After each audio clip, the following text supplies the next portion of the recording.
Welcome to Shukla study point. आप सभी का स्वागत है आपके अपने YouTube channel Shukla study point में। मैं शिवम शुक्ला आप सभी दोस्तों का हार्दिक स्वागत करता हूं। आप लोगों के लगातार कमेंट आ रहे थे कि सर जी बीए फर्स्ट ईयर के सेकंड सेमेस्टर में हमको क्या पढ़ना है हिंदी में। तो मैंने कहा बिल्कुल आपको सिलेबस डिस्कस मैं करवा देता हूं। हालांकि सिलेबस मैंने ऑलरेडी पहले ही डिस्कस कर दिया था जब नया सिलेबस लागू हुआ था, लेकिन आप लोगों के लगातार कमेंट्स आ रहे थे कि सर जी एक नया सिलेबस फिर से डिस्कशन कर दीजिए। तो मैंने कहा बिल्कुल करना चाहिए। तो हिंदी में अगर आपने पहले सेमेस्टर को पास कर लिया या अभी पेपर ही दे रहे हैं, कोई दिक्कत की बात नहीं। आप जान लीजिए कि आपको सेकंड सेमेस्टर में क्या पढ़ना है। सेकंड सेमेस्टर की अगर बात की जाए तो उसकी परीक्षाएं आपकी जून में प्रारंभ होगी, ठीक है। तो उसके लिए तैयारी अभी से आप शुरू कर दीजिएगा। प्लेलिस्ट में बहुत सारी वीडियोस जो मैंने 2023 के लिए पढ़ाई थी उसको आप देख लीजिएगा। उसमें बहुत सारी वीडियोस आपको मिल जाएंगी, चैप्टर वाइज लेक्चर्स भी मिल जाएंगे और इसके अलावा मॉडल पेपर्स मिल जाएंगे। 2023 में जो पूछे गए विभिन्न विश्वविद्यालय के क्वेश्चन पेपर हैं उनको मैंने उसमें सॉल्व करवा रखा है, ऑब्जेक्टिव और लिखित दोनों को। तो आप प्लेलिस्ट में जाएंगे तो आपको सारी चीज़ें मिल जाएंगी, ठीक है। लिखित और ऑब्जेक्टिव दोनों टाइप के model paper, chapter wise video, सारी चीज़ें आपको वहाँ पर मिल जाएंगी, ठीक है। तो आपको सेकंड सेमेस्टर में क्या पढ़ना है, कार्यालयी हिंदी और कंप्यूटर के बारे में आपको पढ़ना था, ठीक है। ये बात ध्यान रखिए, क्या पढ़ना है, कार्यालयी हिंदी और कंप्यूटर के बारे में आपको पढ़ना है। यहाँ पर कोर्स आउटकम्स कुछ दिया गया, यानी कि आप अगर इस चीज़ को पढ़ेंगे तो आपके अंदर क्या क्या शैली डेवलप होगी, यही यहाँ पर बताया गया कि हिंदी के विद्यार्थियों को कार्यालय के कार्यों की मूलभूत जानकारी प्रदान करना ताकि वह कार्यालय के कार्यों को सुगमतापूर्वक कर सके, और उन्हें कंप्यूटर का मूलभूत ज्ञान देना तथा उन्हें कंप्यूटर पर हिंदी में कार्य करने में सक्षम बनाना ताकि वे कंप्यूटर पर कार्य करने में सक्षम होकर के रोजगार प्राप्त कर सकें। ये उद्देश्य रहा है इस सिलेबस का, ठीक है। आप यहाँ पर देखेंगे क्रेडिट 6 का है ये। मैक्सिमम मार्क्स आपका यहाँ पर देखेंगे 25 प्लस 75 है। 25 नंबर का पेपर आपके कॉलेज में होगा। आपके चरित्र और आपके प्रैक्टिकल वगैरह जो कुछ भी आप देंगे, आप क्या आपका क्या जो है एक प्रकार से कॉलेज में रवैया रहा है उसके अकॉर्डिंग आपको 25 नंबर ये सब दिए जाते हैं। 10 नंबर असाइनमेंट वगैरह को लिख करने के बाद में, तो ये सब आपका 25 नंबर आपकी कॉलेज से मिलता है। 75 नंबर का पेपर होता है, ठीक है। अगर आप 25 नंबर में से 10 नंबर पाते हैं अपने कॉलेज से तो आपको पास कर दिया जाता है। 75 नंबर के पेपर में अगर आप 30 नंबर पाते तो आपको पास कर दिया जाता है। यानी कुल मिलाकर के 40 नंबर आपको 100 में से मिलने चाहिए। यानी कि परसेंटेज जो पासिंग मार्क्स है वो 40% पर होता है, ये बात ध्यान रखिएगा। आइए देखते हैं आपको क्या क्या पढ़ना है। तो 4 इकाइयों में आपका सिलेबस बटा हुआ होता है, ये बात ध्यान रखिएगा, ओके। पहली इकाई, और ये सिलेबस जो है वो सभी विश्वविद्यालयों के लिए है, ये बात ध्यान रखेंगे। यानी आप किसी भी विश्वविद्यालय से हैं और सेमेस्टर वाइज परीक्षा अगर अगर आपकी हो रही है तो आप में यही चीज़ें पढ़नी पड़ेंगी सेकंड सेमेस्टर में, ठीक है। ये बात ध्यान रखेंगे। आप किसी भी विश्वविद्यालय से हैं, दीनदयाल उपाध्याय गोरखपुर विश्वविद्यालय, जननायक चंद्रशेखर बलिया विश्वविद्यालय, चौधरी चरण सिंह मेरठ विश्वविद्यालय, डॉक्टर राम मनोहर लोहिया अवध विश्वविद्यालय, ठीक है। इसके अलावा महात्मा गांधी काशी विद्यापीठ, और इसके अलावा वीर बहादुर सिंह पूर्वांचल विश्वविद्यालय, इसके अलावा डॉक्टर भीमराव अंबेडकर आगरा यूनिवर्सिटी, या प्रोफेसर रज्जू भैया लखनऊ यूनिवर्सिटी, ठीक है। इसके अलावा सिद्धार्थ यूनिवर्सिटी कपिल वस्तु, ठीक है। ऐसे कानपुर की विश्वविद्यालय छत्रपति साहू जी महाराज यूनिवर्सिटी, ऐसे ही जितने भी विश्वविद्यालय हैं, ठीक है, सभी के लिए बहुत ही महत्वपूर्ण है। जिनका नाम मैं नहीं ले पा रहा हूँ उनके लिए भी बहुत महत्वपूर्ण है, क्योंकि सभी विश्वविद्यालय में यही सिलेबस आने वाला है। तो आप सभी लोग तैयारी विधिवत तरीके से कर दीजिएगा, ठीक है। देखिए पहला आपका है, बाकी में और भी वीडियोस आपको नई नई क्लासेस आपकी होने वाली हैं जल्द ही। तो आप चैनल को सब्सक्राइब अगर करे रहेंगे तो आपको ये सारी क्लासेस मिलती रहेंगी, ठीक है। और मॉडल पेपर वगैरह मिलते रहेंगे बड़ी ही आसानी से। देखें कार्यालयी हिंदी का स्वरूप, उद्देश्य और क्षेत्र हमको पहली इकाई में जानना है। कार्यालयी हिंदी की संकल्पना के बारे में हम समझेंगे, और कार्यालयी हिंदी का उद्देश्य क्या रहा है, इसका विषय क्षेत्र कितना व्यापक है उसको समझेंगे। कार्यालयी हिंदी तथा सामान्य हिंदी के बीच में क्या रिलेशनशिप है, क्या संबंध है, उन संबंधों पर हम नज़र डालेंगे। इसके बाद में कार्यालयी हिंदी की संभावनाएं क्या है भविष्य में, उन संभावनाओं पर ही चर्चा करेंगे। और कार्यालयी कार्यकलाप की जो सामान्य जानकारी है उस सामान्य जानकारी को भी मैं आपको बताने का प्रयास करूंगा। कुल मिलाकर के 10 या 11 लेक्चर्स में हम लोग इसको समापन करेंगे।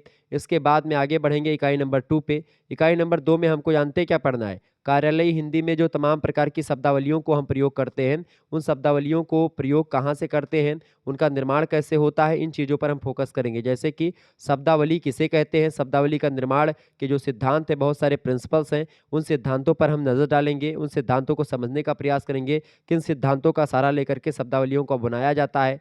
इसके अलावा कार्यालयी हिंदी की परिभाषिक शब्दावली, परिभाषिक शब्दावली किसे कहते हैं, परिभाषा कई बार परीक्षा में प्रश्न पूछा जाता रहा है।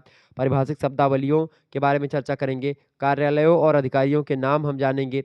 इसके अलावा पदनाम, संबोधन क्या होता है, इनको हम पढ़ेंगे। इसके अलावा प्रशासनिक जो एवं विधिक शब्दावली जो होती है, प्रशासनिक मतलब होता है जो प्रशासन के कार्यों में जिन शब्दावलियों का प्रयोग किया जाता है। इसके अलावा विधिक माने कानूनी जो कामकाज होते हैं, उनमें किन शब्दावलियों का प्रयोग किया जाता है, इन चीज़ों को जानने का प्रयास हम लोग इकाई नंबर 2 में करेंगे।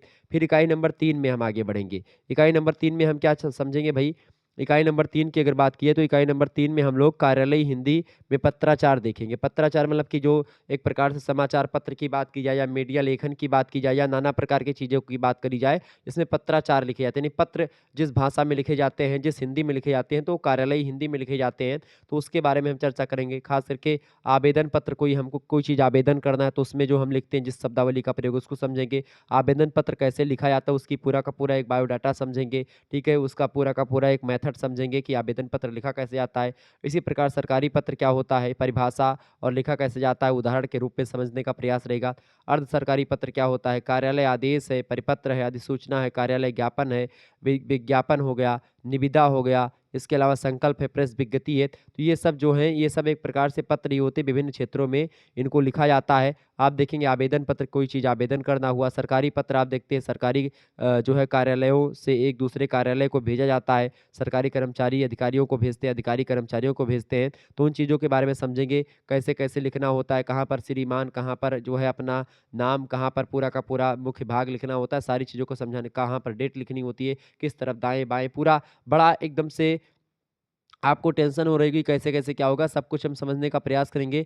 मॉडल पेपर बताऊँगा कौन-कौन से, देखिए सरकारी पत्र और अर्ध सरकारी पत्र से हमेशा प्रश्न एग्ज़ाम में आते हैं, ठीक है? इसके अलावा कार्यालय ज्ञापन से और विज्ञापन और निविदा क्या होता है, इससे प्रश्न आए हैं। प्रेस विज्ञप्ति क्या है, इससे प्रश्न आए हैं, ठीक है, 2023 की परीक्षा में। तो इन चीज़ों पर मैं बहुत ही बारीकी के साथ अध्ययन करने वाला हूँ, ठीक है? तो एक-एक चैप्टर में हम जैसे आवेदन पत्र एक चैप्टर में हम समझ लेंगे, ठीक है? इसके बाद में सरकारी पत्र एक चैप्टर में, अर्ध सरकारी पत्र, कार्यालय आदेश सबको समझने का प्रयास करेंगे। इसके बाद में जो चौथी इकाई होगी उसमें हमको क्या पढ़ना है? इकाई नंबर 4 में हम प्रारूपण के बारे में समझेंगे। प्रारूपण क्या होता है? टिप्पण क्या होता है? संक्षेपण क्या होता है? पल्लवन क्या होता है? और प्रतिवेदन क्या होता है? ये सब एक प्रकार से कुछ टिप्पणी करने वाले मतलब कुछ चीज़ें होती हैं, जैसे कि अगर प्रारूपण की बात की है तो कोई प्रारूप मतलब समझते हैं ना, एक मसौदा तैयार करना, एक नमूना या एक समझेंगे कि एक साँचा बनाना प्रारूपण का मतलब, ठीक है? तो उसको समझेंगे प्रारूपण कैसे तैयार किया जाता है, ठीक है? इसके अलावा टिप्पण और टिप्पणी के बारे में समझेंगे। टिप्पणी लिखने की प्रक्रिया को ही टिप्पण कहते हैं, ठीक है? इसके अलावा संक्षेपण मतलब कि कोई बड़ी विषय वस्तु है, उसको छोटी विषय वस्तु में कन्वर्ट करके समझाना या लिखना, संक्षेपण होता है। पल्लवन कोई जो है छोटी विषय वस्तु है, उसको विस्तार से समझा-बुझा करके आसानी से लिखना, वो पल्लवन होता है। प्रतिवेदन कोई रिपोर्ट जिसको बोलते हैं, उसी को प्रतिवेदन बोलते हैं। तो इन चीज़ों पर हम फ़ोकस करने वाले, बहुत ही मतलब कि बहुत ही गहरी दृष्टिकोण से हम इसको समझेंगे और बहुत ही बारीकी के साथ आपको आपको बताएँगे। जैसे प्रारूपण के बारे में जब समझेंगे, प्रारूपण का क्या अर्थ है, प्रारूपण का सामान्य परिचय, उसकी परिभाषा, प्रारूपण लेखन की पद्धतियाँ जो सारी उनके बारे में, प्रारूपण कैसे लिखा जाता है, एक आध दो उदाहरण के माध्यम से हम समझेंगे। इसके अलावा टिप्पण का क्या अर्थ होता है, टिप्पण का सामान्य परिचय जानेंगे, टिप्पण लेखन की विभिन्न पद्धतियों पर फ़ोकस करेंगे। इसके अलावा टिप्पण और टिप्पणी में क्या अंतर है, ये प्रश्न लगातार परीक्षा में पूछा गया, टिप्पण और टिप्पणी में क्या अंतर है, ठीक है, इसको समझेंगे। प्रारूपण की अर्थ परिभाषा और उसकी लेखन पद्धति से प्रश्न आए हुए हैं परीक्षा में, तो इन पर मैं फ़ोकस करने वाला हूँ विधिवत तरीके से।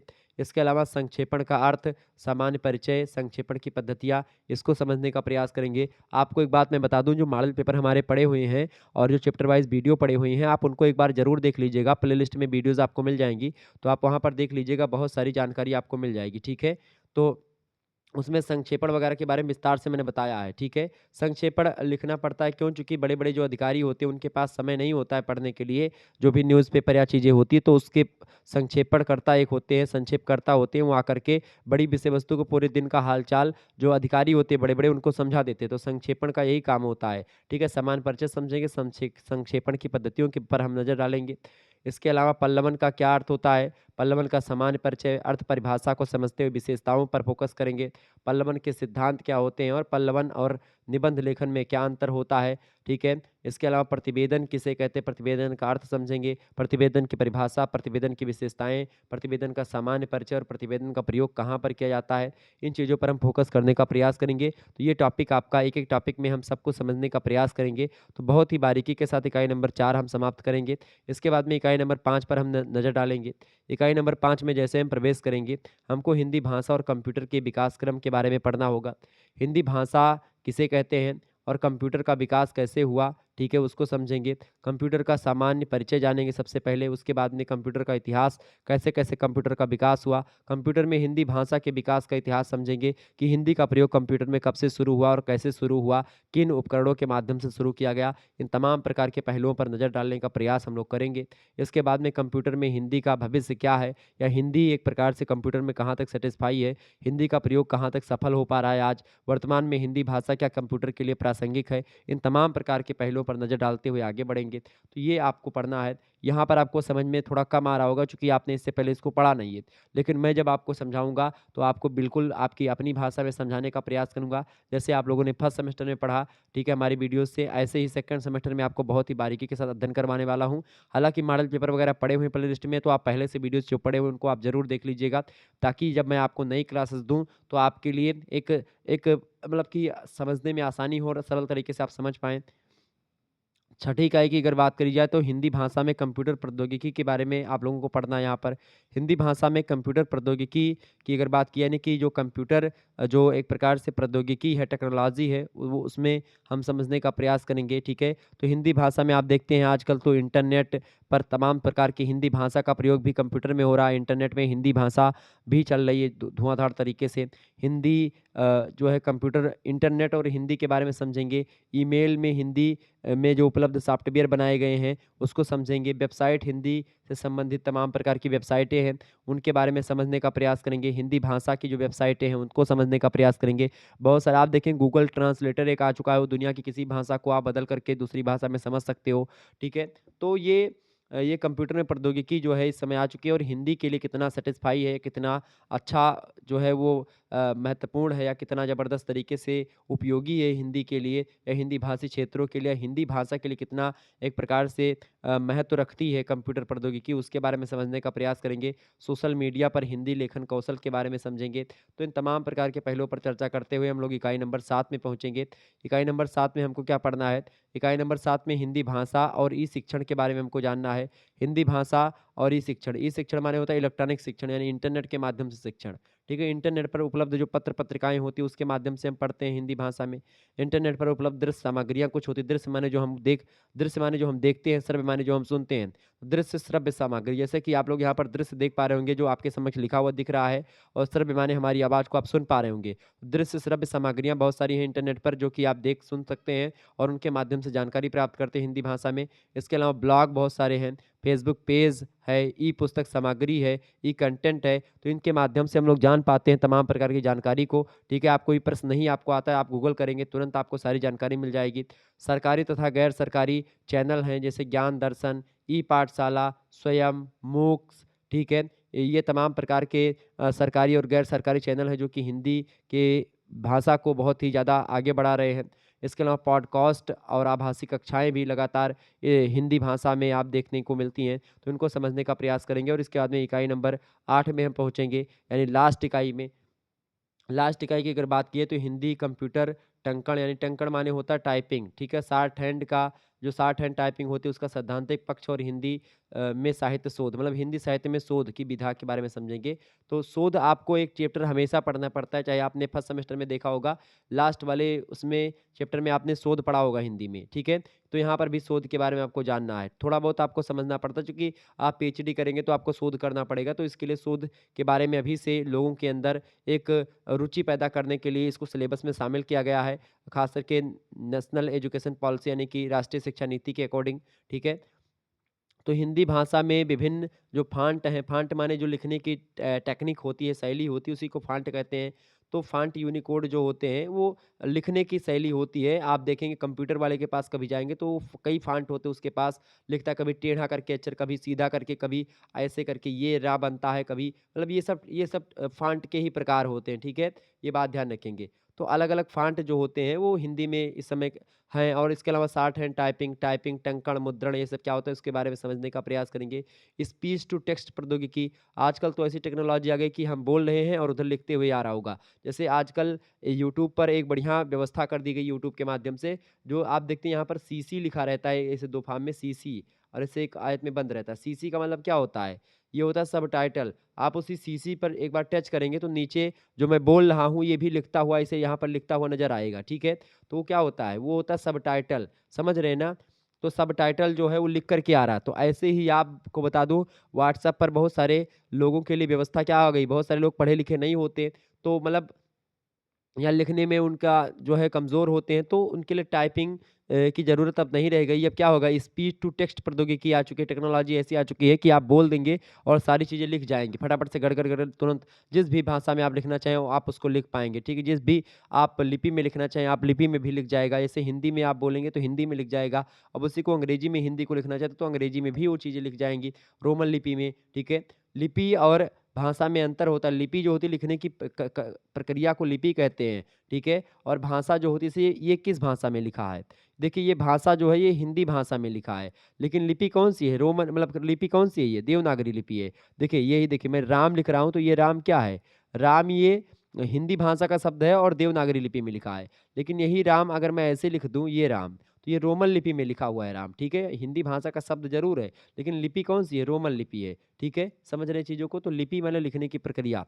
तो स्पीच टू टेक्स्ट प्रौद्योगिकी आजकल बड़ी फेमस है, ठीक है? इसके अलावा हिंदी पीपीटी, स्लाइड और पोस्टर निर्माण जैसे थंबनेल जो आपने हमारे फ्रंट पेज पर थंबनेल देखते होंगे तो पोस्टर होता है, आप बड़ी-बड़ी होल्डिंग देखते होंगे तो उसको निर्माण में भी एक प्रकार से कैसे किया जाता है उन सभी चीज़ों को बनाने में, कैसे बनता है पोस्टर या जो है एक प्रकार से थंबनेल यूट्यूब पे आप देखते हैं जो लगे रहते हैं। तो ये सब निर्माण ये क्या होता है पीपीटी स्लाइड मतलब कि जैसे पीपीटी मतलब होता है पीडीएफ जिसको आप बोलते हैं, जिसको आप स्क्रॉल करते हैं, ठीक है? वही चीज़ है। इसके अलावा हम इसमें हिंदी साहित्य में शोध पढ़ेंगे। शोध कितने प्रकार का होता है, जैसे परिकल्पना परीक्षण, परिकल्पना उत्पादन, शोध के चरण बहुत सारे होते हैं, साहित्यिक शोध का क्या उद्देश्य होता है, इन चीज़ों को समझेंगे। तो इस तरीके से इकाई नंबर 8 भी समाप्त हो जाएगा और सिलेबस हम समाप्त कर ले जाएँगे। कुछ संदर्भ ग्रंथ जो यहाँ पर लिखे गए हैं, इनको आप पढ़ सकते हैं अगर आपको बहुत विधिवत जानकारी लेनी है। हालाँकि इसको पढ़ने की ज़रूरत नहीं पड़ती, ना बीए का बच्चा कोई इसको पढ़ेगा, ठीक है? तो इसको पढ़ने की आपको बिल्कुल ज़रूरत नहीं होती है। तमाम प्रकार की पुस्तकें मार्केट में अवेलेबल होंगी, तो आप इन पुस्तकों को ले सकते हैं। अगर पुस्तक नहीं लेना चाहते तो उसके लिए भी कोई दिक्कत की बात नहीं है। आप पुस्तक ना भी लेंगे तो कोई दिक्कत की बात नहीं है। आप सीरीज़ वगैरह लेकर के अपना काम चला सकते हैं। लेकिन मैं आपको बता दूँ शुक्ला स्टडी पॉइंट की वीडियोज़ आप अगर देख लेंगे, तो आप बहुत ही आसानी से आप पास हो जाओगे और कोई ज़्यादा मेहनत आपको करने की ज़रूरत नहीं पड़ेगी। आप अगर किसी परीक्षा की तैयारी करते रहें। आप डेली 1 आध 2 वीडियो अगर एक भी वीडियो देख लेंगे, घंटा 2 घंटा भी आप शुक्ला स्टडी पॉइंट को समय दे रहे हैं डेली का डेली, तो आप मान लीजिए टॉप कर सकते हैं यूनिवर्सिटी अपनी, ठीक है? अगर आप शुक्ला स्टडी पॉइंट की सभी वीडियोज़ को देख कर के जाएँगे, निश्चित तौर पर आपसे आगे कोई निकलने वाला है नहीं, क्योंकि विधिवत तरीके से तैयारी शुक्ला स्टडी पॉइंट के माध्यम से करवाई जाती है। और उसके बाद में जब आप आगे बढ़ेंगे तो हिंदी 3rd सेमेस्टर में आपको हिंदी गद्य के बारे में पढ़ना है, तो आप जो है हिंदी गद्य के बारे में ऑलरेडी मैंने तमाम प्रकार की वीडियोज़ बना रखी हैं और इस समय 3rd सेमेस्टर के पेपर भी चल रहे थे, तो मैंने करवा दिया था उसको। लेकिन 2nd सेमेस्टर के लिए सिलेबस मैंने डिस्कस कर दिया, तो आप सभी लोग देख लीजिएगा। ओके, वीडियो को लाइक और चैनल को सब्सक्राइब ज़रूर कर दीजिएगा। ओके, तो चलिए फिर मिलते हैं हम नेक्स्ट वीडियो में, तब तक के लिए जय हिंद, जय भारत। आप सभी का बहुत-बहुत धन्यवाद हमारे से जुड़ने के लिए। इसी प्रकार से अपना प्यार हमेशा बनाए रखेंगे। कार्यालय, हिंदी और कंप्यूटर आपके पेपर का ये नाम है, ठीक है? ध्यान रखिएगा इस बात को। ओके, तो वीडियो को लाइक और चैनल को सब्सक्राइब कर दीजिएगा और चैप्टर वाइज़ वीडियो देखने के लिए हमारे साथ बने रहेंगे हमेशा। और मॉडल पेपर बहुत इंपॉर्टेंट होता है, महासंग्राम वीडियोज़ मैं लाता हूँ जिसमें हर एक टॉपिक को समझने का प्रयास करता हूँ, ठीक है? धन्यवाद, बहुत-बहुत धन्यवाद।